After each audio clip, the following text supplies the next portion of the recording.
Violence is part and parcel of country life. I learned how to stitch up a bleeding wound, load and fire a shotgun. My hands did these things, but I was never easy in my mind. Way down in the water. I held his heartbeat in my hand. Way down in the water. All that time he was gone, I only prayed for him. Over there, I was a liberator.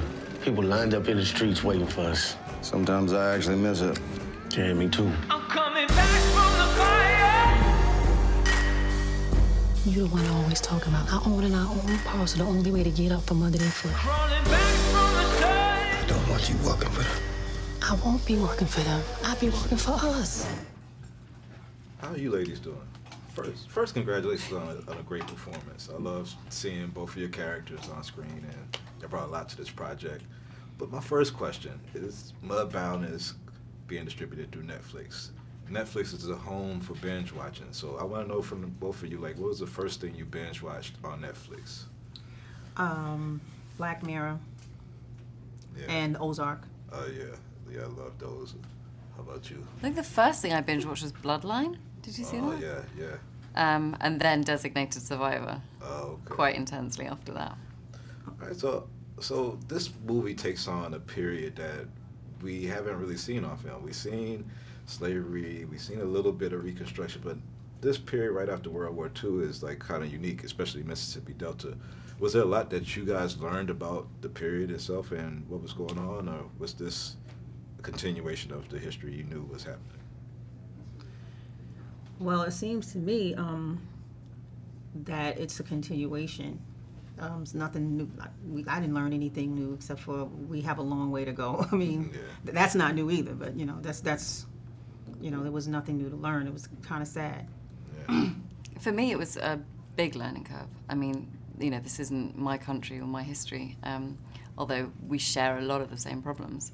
But it was a period of history that I hadn't given thought to. I hadn't thought about black soldiers fighting for their country, dying for their country, and returning to a country that treated them with such disdain. Like, it had never really been something I knew it intellectually, but I'd never thought about it, and I found that really shocking.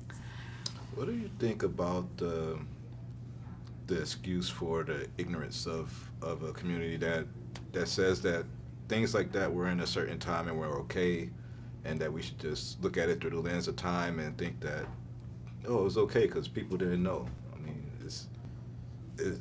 should we excuse things because it was different times, or should we look at all prisms of history as like what it is today, through the prism of what's right today? I think, well,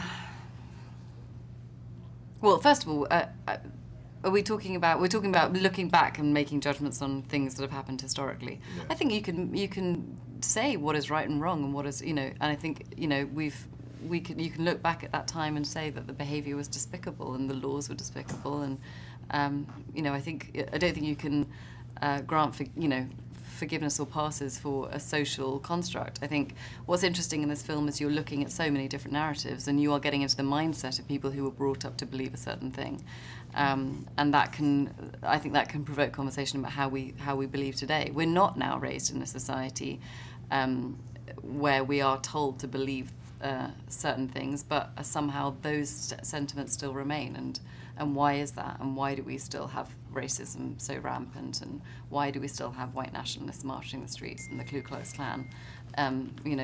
This should be a bygone era, which we should be ashamed of, and it's not. It's current, and that's what this film does. I want to know for you, Mary. We were introduced to you as an artist musically, and we've loved your albums over the years. Putting together this project as opposed to putting together an album or something, is there any similarities as an artist in the project, putting together a project? Well, I didn't, with this character, I didn't put together anything. It was all Dee's direction. It was a lot of my emotion and my history from my childhood. My mom and dad were both Southern, and they came to New York and they had me. But my mom ended up being a single parent mother, sending me down south every summer. So I was able to see this character, which was my grandmother and my aunts, and apply that to this character. As far as wardrobe and what her makeup would look like and who was Florence, that was all Dee Reese's direction. completely. So and making an album, that's all me. Me. But there was a lot of me inside this character. Yeah. Yeah. All right, well, I love this project. I hope it gets recognized by all the award guilds. And I love seeing you guys on screen. Keep on doing your thing. We'll keep on watching. Thank you so much.